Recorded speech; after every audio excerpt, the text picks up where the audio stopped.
Tuhan bersamamu. Inilah Injil suci menurut Santo Matius. Pada suatu hari Sabat, Yesus dan murid-muridnya berjalan di ladang gandum. Karena lapar, murid-muridnya memetik bulir gandum dan makannya. Melihat itu, berkatalah orang-orang Farisi kepada Yesus, "Lihatlah, murid-muridmu berbuat sesuatu yang tidak diperbolehkan pada hari Sabat." Tetapi Yesus menjawab, "Tidakkah kalian baca apa yang dilakukan Daud ketika ia dan para pengikutnya lapar? Ia masuk ke dalam bait Allah dan mereka semua makan roti sajian yang tidak boleh dimakan kecuali oleh imam-imam. Atau tidakkah kalian baca dalam kitab Taurat bahwa pada hari-hari Sabat imam-imam melanggar hukum Sabat di dalam bait Allah, namun tidak bersalah? Aku berkata kepadamu, di sini ada yang melebihi bait Allah. Seandainya kalian memahami maksud sabda ini, yang ku kehendaki ialah belas kasihan dan bukan persembahan, tentu kalian tidak akan menghukum orang yang tidak bersalah. Sebab Anak Manusia adalah Tuhan atas hari Sabat." Demikianlah sabda Tuhan. Ibu, bapak, saudari-saudari yang terkasih dalam Yesus Tuhan, bacaan di sini sudah jelas bagi diri kita bahwa Tuhan mau menunjukkan kepada kita kalau kita berhadapan dengan aturan agama, kita tidak lihat letterlek hurufiahnya, namun kita bisa bertanya kepada Allah lagi, ada apa sih, kenapa sih kok seperti itu dibuatnya? Nah, kita bisa melihat dilarang memang untuk melakukan pekerjaan pada hari Sabat.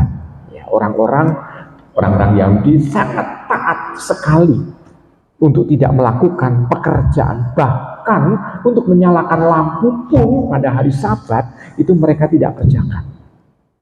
Bahkan saat ini pun untuk jepretin lampu itu juga tidak mereka lakukan. Kenapa? Karena seolah-olah ini menjadi semacam simbol dari pekerjaan mereka. Nah, di sana kita bisa melihat aturan itu begitu saja untuk ditaati dengan ketat sekali.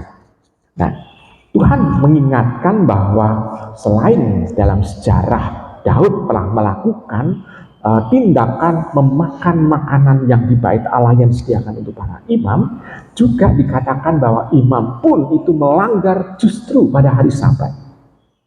Orang tidak boleh bekerja, tetapi imam-imam itu malah justru bekerja pada hari Sabat. Seperti para romo, ini kan tanggal merah, hari Minggu, ini kan sebetulnya umat-umat libur kan, tetapi para romo kan malah bekerja. Pekerjaan romo jatuh di hari Sabtu dan Minggu. Nah, maka kalau ada umat yang mengatakan, "Romo, kami mau misa keluarga, tapi kami bisanya kumpul hari Minggu karena semua libur." Ya, tapi romonya kan sudah pekerjaannya sudah numpuk, dikasih pekerjaan lagi untuk misa keluarga. Itu antara lain kadang-kala yang umat lupa bahwa romonya itu pekerjaannya hari Minggu. Ibu, bapak, saudari, saudara terkasih dalam Tuhan, Tuhan mau mengatakan bahwa orang harus tahu alasannya apa. Seperti panjenengan misa menghadap ke tabernakel, menghormati tabernakel, lalu antara tabernakel dan umat itu ada altar, dan altar lebih sentral, tapi umat lebih berpandangan, oh ya, tabernakel lebih suci. Tetapi satu-satunya yang kurang ajar pada saat Ekaristi adalah romonya. Umatnya menghormati tabernakel, tetapi pada saat Ekaristi romoni bokongi tabernakel. Di situ kita bisa melihat, oh iya, kalau demikian kadangkala orang itu hanya menilai dari tindakan orang lain. Tetapi tidak melihat ini konteksnya apa, ini apa sih maksud Tuhan sebetulnya. Nah, dengan demikian lalu kita mencoba untuk merefleksikan dalam diri kita. Kalau kita mencoba untuk setia dengan sabda Tuhan, kita harus melihat bukan pertama-tama tindakannya, tetapi kita melihat hati kita. Terlebih hati kita. Apakah kita juga betul menghormati Tuhan? Betul kita menyembah Tuhan? Betul kita mau untuk melakukan firman Tuhan? Kalau ya, maka kita bisa melihat bahwa pada saat kita berdoa, kita dengan khusyuk, dengan takwa memohon kepada Tuhan. Lalu setelah berdoa, kita berusaha juga untuk mewujudkan kehendak-kehendak Tuhan. Maka di situ kita juga mau untuk memperlihatkan bahwa saya menolak tindakan berdosa di dalam kehidupan yang nyata. Nah, tetapi kita taat dalam kita berdoa, namun juga di waktu yang lain kita masih juga melakukan tindakan dosa pula. Nah, maka ibu bapak, saudari-saudari terkasih dalam Tuhan, Tuhan mengingatkan kepada kita, kalau kita itu taat kepada firman Tuhan, tunjukkanlah dalam kehidupan sehari-hari, tidak perlu mengadili orang lain. Kita seringkali juga melihat, hari Minggu kok ada tetangga saya nggak misa. Tetangga saya orang Katolik, tapi kok nggak misa. Tetapi ternyata tanpa kita sadari kita sudah mengadili orang itu, padahal orang itu tidak misa karena mungkin keluarga besarnya ada yang meninggal.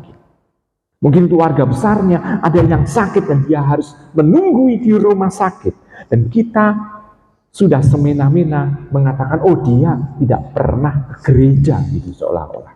Nah, ibu bapak, saudari-saudari kasih dalam Tuhan, dengan demikian kita tidak bisa menilai seseorang dari tindakan yang kelihatan di mata, namun kita harus melihat dari keseluruhan maksud Tuhan. Nah, dengan demikian kita semakin akan menyadari apa sih sebetulnya yang diharapkan oleh Tuhan harus kita lakukan, tanpa kita harus mencela tindakan orang lain. Dengan demikian, semakin murni tindakan kita dan motivasi kita semakin juga baik untuk melakukan tindakan kebaikan. Selamat merenungkan.